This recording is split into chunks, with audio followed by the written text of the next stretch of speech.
I am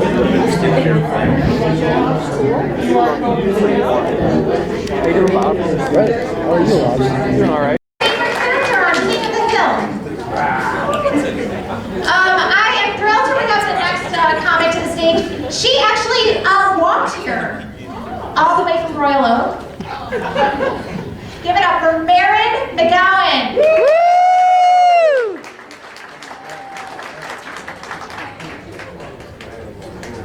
That was spill speed. Yeah. How's everyone doing tonight? So I'm happy to say that I did survive the pandemic. But even more impressive is that my relationship survived the pandemic. Yep. People in relationships will get that one. Yep. And no, but that's not to say that I didn't get any red flags during that time, you know. So, I mean, I think the first red flag in my relationship got noticed when I started coming home from work and he was working from home. And he was working from the dining room table during that time, and I started noticing these little Q-tips out on the dining room table. And I'm not talking like, you know, innocent little non-used fuzzy white little Q-tips. I'm talking like 7 days of not cleaning your ears. You know, I'm talking yellow, orange. I think one had a blood clot on it. Yeah. Like performed an abortion in his ear canal. No, like I'm talking like a back alley abortion. Like a hanger was involved at some point. You know, Catholics would not approve. Yeah, no, that kind of. So that was red flag number one. I would say that red flag number two was when he decided to invest in a do-it-yourself tattoo kit, which is just as smart as it sounds, really.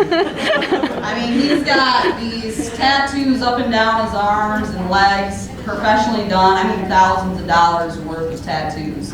And so he said, no, screw it, I can do it myself at this point, I think. So, I mean, tattoo number one that he gave himself was this little sperm ghost, as I call it. If you want to know what a sperm ghost is, it's basically something that's supposed to look like a little ghost, but it just looks like a smiling sperm with little boobs, which were supposed to be little arms, and just swimming up his thigh right in his man joint.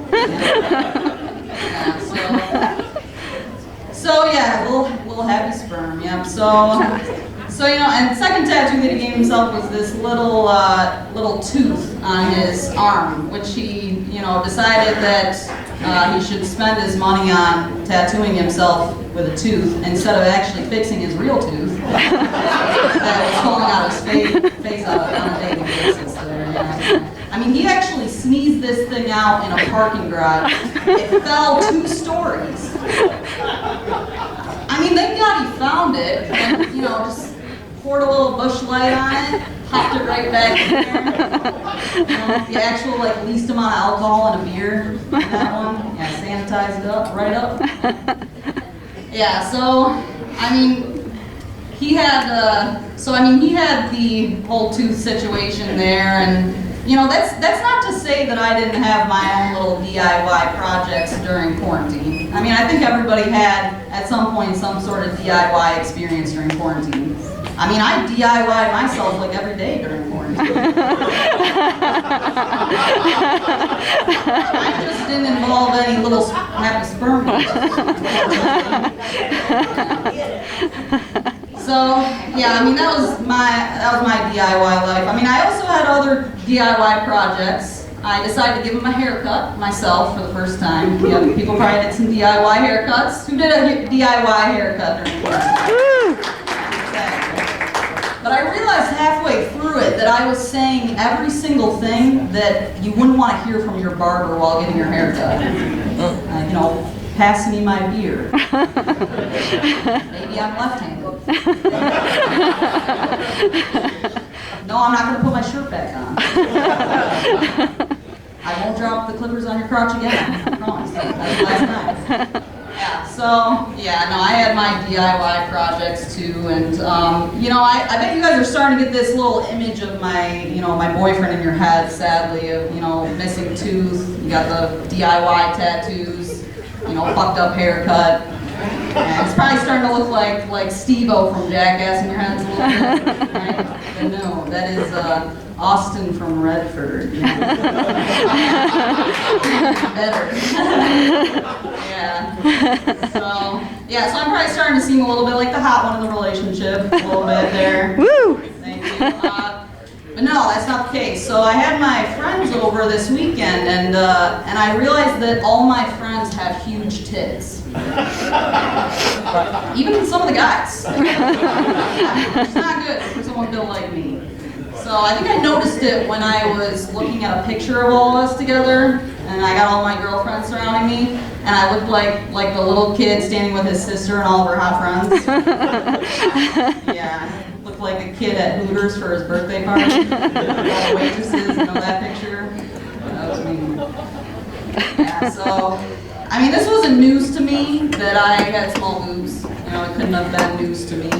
I've had some experience where I realized that in my life. I mean, I had at one point where I got this bug bite right in the middle of my chest. And I mean, this thing was a little meaty, perky.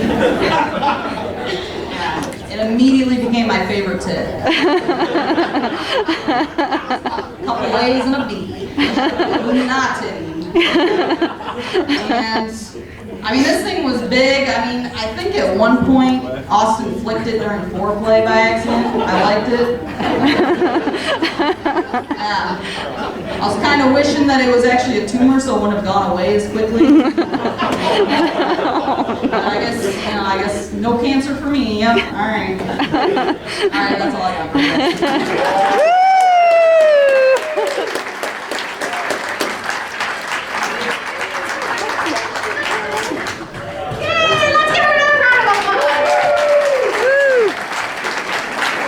How do you feel, Marin?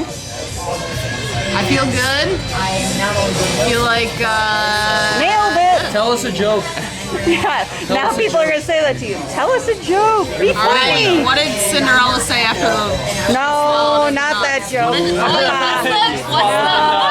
That was a good one. Lean back. I can't see down Oh, there. I'm sorry, my bad. Oh, It's nothing important. they're having a deep conversation. We're talking about work because that's all she can talk about All now. right.